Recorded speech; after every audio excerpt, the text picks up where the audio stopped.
Ukrainian border. He moved blood supplies into position and built a field hospital, which tells you all you need to know about his intentions all along. He rejected every good faith effort the United States and our allies and partners made to address our mutual security concerns through dialogue to avoid needless conflict and avert human suffering. For weeks, we have been warning that this would happen. And now it's unfolding largely as we predicted. In the past week, we've seen shelling increase in the Donbass, a region in eastern Ukraine controlled by Russian-backed separatists. The Russian government has perpetrated cyber attacks against Ukraine. We saw a staged political theater in Moscow, outlandish and baseless claims that Ukraine was about to invade and launch a war against Russia, that Ukraine was prepared to use chemical weapons, that Ukraine committed a genocide. Without any evidence, we saw a flagrant violation of international law in attempting to unilaterally create two new so-called republics on sovereign Ukrainian territory. And at the very moment that the United Nations Security Council was meeting to stand up for Ukraine's sovereignty, to stave off invasion, Putin declared his war. Within moments, missile strikes began to fall on historic cities across Ukraine. Then came the air raids, followed by tanks and troops rolling in. We've been transparent with the world. We've shared declassified evidence about Russia's plans and cyber attacks and false pretexts so that there could be no confusion or cover-up about what Putin was doing. Putin is the aggressor.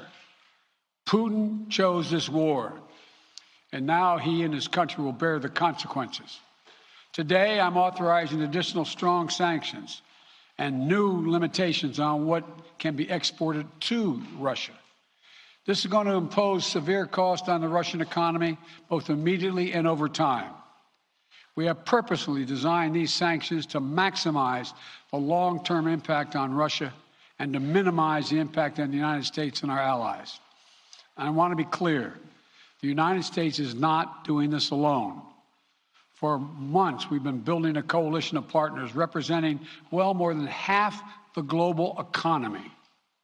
27 members of the European Union, including France, Germany, Italy, as well as the United Kingdom, Canada, Japan, Australia, New Zealand, and many others, to amplify the joint impact of our response. I just spoke with the G7 leaders this morning, and we're in full and total agreement.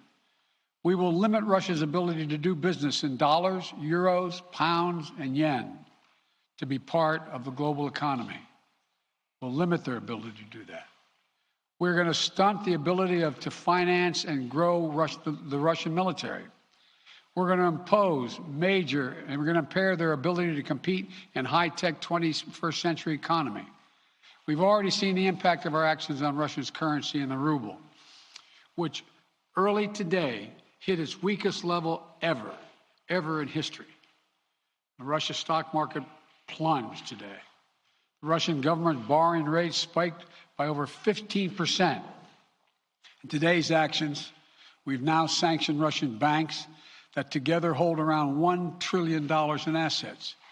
We've cut off Russia's largest bank, a bank that holds more than 1/3 of Russia's banking assets by itself, cut it off from the U.S. financial system. And today, we're also blocking 4 more major banks. That means every asset they have in America will be frozen. This includes VTB, the second largest bank in Russia, which has $250 billion in assets. As promised, we're also adding the names to the list of Russian elites and their family members that we're sanctioning as well. As I said on Tuesday, these are people who personally gain from the Kremlin's policies, and they should share in the pain. We will keep up this drumbeat of those designations against corrupt billionaires in the days ahead. On Tuesday, we stopped the Russian government from raising money from U.S. or European investors. Now we're going to apply the same restrictions to Russia's largest state-owned enterprises, companies with assets that exceed $1.4 trillion. Some of the most powerful impacts of our actions will come over time as we squeeze Russia's access to finances and technology for strategic sectors of its economy and degrade its industrial capacity for years to come. Between our actions and those of our allies and partners, we estimate that we'll cut off more than half of Russia's high-tech imports. It will strike a blow to their ability to continue to modernize their military. It will degrade their aerospace industry, including their space program. It will hurt their ability to build ships, reducing their ability to compete economically. And it will be a major hit to Putin's long-term strategic ambitions. And we're preparing to do more. In addition to the economic penalties we're imposing, we're also taking steps to defend our NATO allies, particularly in the East. Tomorrow, NATO will convene a summit. We'll be there to bring together the leaders of 30 allied nations and close partners to affirm our solidarity and to map out the next steps we will take to further strengthen all aspects of our NATO alliance. Although we provided over $650 million in defensive assistance to Ukraine just this last year, let me say it again. Our forces are not and will not be engaged in the conflict with Russia in Ukraine. Our forces are not going to Europe to fight in Ukraine, but to defend our NATO allies and reassure those allies in the East. As I made crystal clear, the United States will defend every inch of NATO territory with the full force of American power. And the good news is, NATO is more united and more determined than ever. There is no doubt that the United States and every NATO ally will meet our Article 5 commitments, which says an attack on one is an attack on all. Over the past few weeks, I ordered thousands of additional forces to Germany and Poland as part of our commitment to NATO. On Tuesday, in response to Russia's aggressive action, including its troop presence in Belarus and the Black Sea, I've authorized the deployment of ground and air forces already stationed in Europe to NATO's eastern flank allies, Estonia, Latvia, Lithuania, Poland, and Romania. Our allies have also been stepping up, adding the other allies, the rest of NATO, adding their own forces and capabilities to ensure collective defense. And today, within hours of Russia's unleashing its assault, NATO came together and authorized and activated an activation of response plans. This will enable NATO's high readiness forces to deploy and when and where they are needed to protect our NATO allies on the eastern boundaries of Europe. And now I'm authorizing additional U.S. force capabilities to deploy to Germany as part of NATO's response, including some of the U.S.-based forces that the Department of Defense placed on standby weeks ago. I've also spoken with Defense Secretary Austin and Chairman of the Joint Chiefs, General Milley, about preparations for additional moves should they become necessary to protect our NATO allies and support the greatest military alliance in the history of the world, NATO. As we respond, my administration is using the tools, every tool at its disposal, to protect American families and businesses from rising prices at the gas pump. You know, we're taking active steps to bring down the cost, and American oil and gas companies should not exploit this moment to hike their prices to raise profits. You know, in our sanctions package, we specifically designed to allow energy payments to continue. We are closely monitoring energy supplies for any disruption. We've been coordinating with major oil-producing and consuming countries toward our common interest to secure global energy supplies. We are actively working with countries around the world to elevate collective release from the strategic petroleum reserves of major energy-consuming countries. And the United States will release additional barrels of oil as conditions warrant. I know this is hard and that Americans are already hurting. I will do everything in my power to limit the pain the American people are feeling at the gas pump. This is critical to me. But this aggression cannot go unanswered. If it did, the consequences for America would be much worse. America stands up to bullies. We stand up for freedom. This is who we are. Let me also repeat the warning I made last week. If Russia pursues cyber attacks against our companies, our critical infrastructure, we are prepared to respond. For months, we've been working closely with the private sector to harden their cyber defenses, sharpen our ability to respond to Russian cyber attacks as well. I spoke last night to President Zelensky of Ukraine, and I assured him that the United States, together with our allies and partners in Europe, will support the Ukrainian people as they defend their country. We'll provide humanitarian relief to ease their suffering. And in the early days of this conflict, Russia propaganda outlets will keep trying to hide the truth and claim success for its military operation against a made-up threat. But history has shown, time and again, how swift gains in territory eventually give way to grinding occupations, acts of mass civil disobedience, and strategic dead ends. The next few weeks and months will be hard on the people of Ukraine. Putin has unleashed a great pain on them. But the Ukrainian people have known 30 years of independence. They've repeatedly shown that they will not tolerate anyone who tries to take their country backwards. This is a dangerous moment for all of Europe, for the freedom around the world. Putin has committed an assault on the very principles that uphold the global peace. But now, the entire world sees clearly what Putin and his Kremlin allies are really all about. This was never about a genuine security concerns on their part. It was always about naked aggression, about Putin's desire for empire by any means necessary, by bullying Russia's neighbors through coercion and corruption, by changing borders by force, and ultimately by choosing a war without a cause. Putin's actions betray his sinister vision for the future of our world, one where nations take what they want by force. But it is a vision that the United States and freedom-loving nations everywhere will oppose with every tool of our considerable power. The United States and our allies and partners will emerge from this stronger, more united, more determined, and more purposeful. And Putin's aggression against Ukraine will end up costing Russia dearly, economically and strategically. We will make sure of that. Putin will be a pariah on the international stage. Any nation that countenances Russia's naked aggression against Ukraine will be stained by association. When the history of this era is written, Putin's choice to make a totally unjustifiable war on Ukraine will have left Russia weaker and the rest of the world stronger.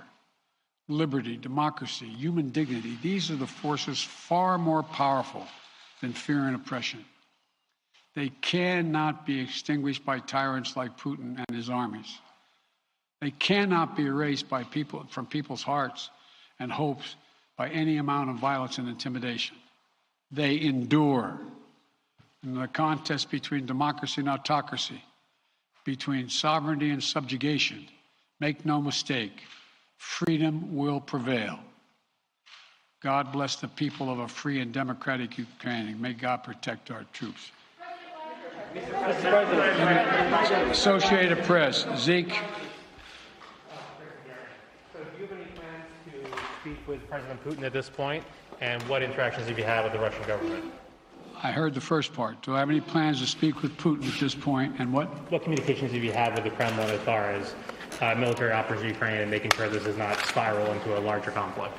Well, it's a large conflict already. The way we're going to ensure it's not going to aspire to a larger conflict is by providing all the forces needed in the Eastern European nations that are members of NATO. NATO is more united than it's ever been, and I have no plans to talk with Putin. Wall Street Journal, Tarina. Mr. President, you didn't mention SWIFT in your sanctions that you announced. Is there a reason why the U.S. Isn't doing that? Is there a disagreement among allies regarding SWIFT and whether Russia should be allowed to be a part of it? The sanctions that we've proposed on all their banks have of equal consequence, maybe more consequence than SWIFT, number one. Number two, it is always an option, but right now that's not the position that the rest of Europe wishes to take. Cecilia Vega, ABC. Sir, sanctions clearly have not been enough to deter Vladimir Putin to this point. What is going to stop him? How and when does this end? And do you see him trying to go beyond Ukraine? And a second question I'll just give to you now. This statement that he gave last night, the threat that he gave, the West will face consequences greater than any you have faced in history. Is he threatening a nuclear strike? I have no idea what he's threatening. I know what he has done, number one.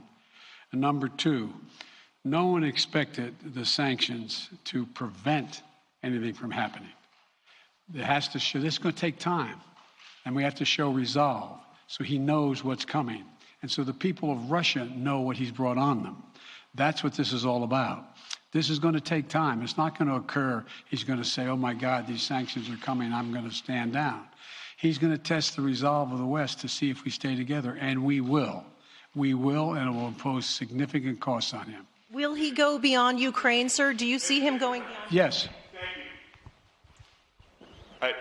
Two topics, just really quick. First, markets are down and gas prices are up. I know you always stress the difference between Wall Street and Main Street, but everybody seems to be in for some economic pain. How economically painful is it going to get for people in this country?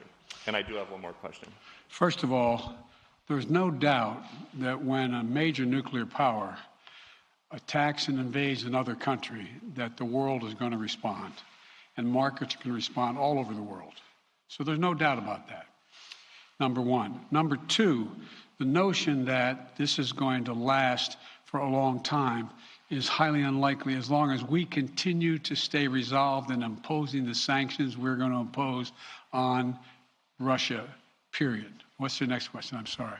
The next question is, did you underestimate Putin, and would you still describe him the way that you did in the summer as a worthy adversary? At the time, he was, I made it clear, as an adversary, and I said he was worthy. I didn't underestimate him. And I've read most of everything he's written. Did you read I shouldn't, I'm not a wise guy. You heard the speech he made, almost an hour's worth of speeches, why he was going into Ukraine. He has much larger ambitions in Ukraine. He wants to, in fact, reestablish the former Soviet Union. That's what this is about. And I think that his ambitions are completely contrary to the place where the rest of the world has arrived. You're confident that these devastating sanctions are going to be as devastating as Russian missiles and bullets and tanks? Yes, Russian bullets, missiles, and tanks in Ukraine. Yes, I am. Thank you, President Biden. If sanctions cannot stop President Putin, what penalty can? I didn't say sanctions couldn't stop him. You've been talking about the threat of these sanctions for several weeks now. Yes, but the threat of the sanctions and imposing the sanctions and seeing the effect of the sanctions are two different things. They're two different things. And we're now he's going to begin to see the effect of the sanctions. And what will that do? How will that change his mindset here, given he's because attacking it will so Ukraine weaken his country that he'll have to make a very, very difficult choice as to whether to continue to move toward being a second-rate power or, in fact, respond. You said in recent weeks that big nations cannot bluff when it comes to something like this. You recently said that the idea of personally sanctioning President Putin was on the table. Is that a step that you're prepared to take? And if not, it's not a bluff, it's on the table. Sanctioning President Putin? Yes. Why not sanction him today, sir? Mr. President? Why not sanction him today, sir?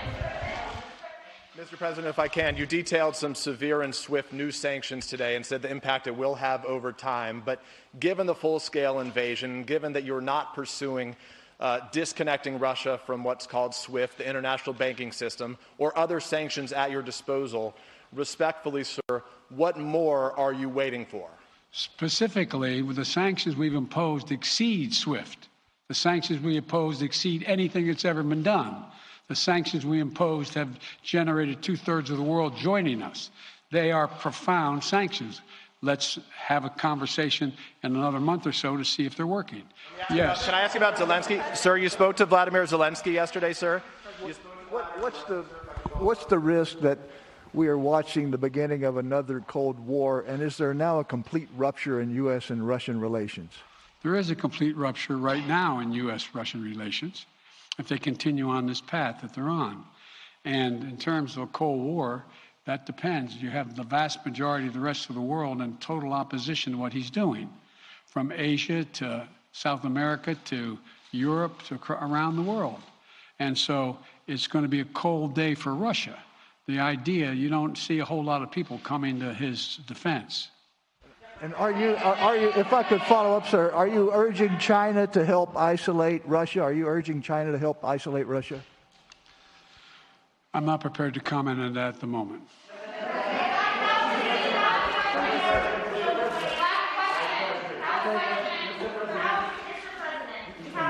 No. Yeah. No. He's had his hand up a long time. Thank you, Mr. President.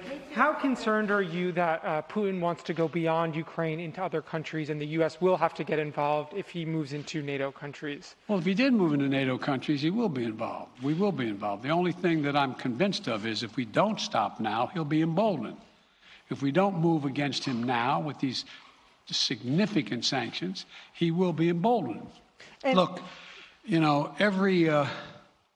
anyway. And can you talk anything more about your conversation? Mr. President.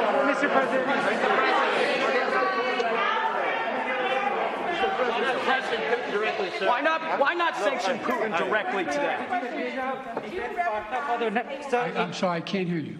Sir, India, which is a major defense partner of the United States, is India fully with you on the issue of Ukraine and Russia? Does the Defense Department of the United States? Sir, India is one of your major defense partners. Is India fully in sync with the United States on Russia? We're in consultation with India today. We haven't resolved that completely. One more question. Okay, thank you all very much. Thank you.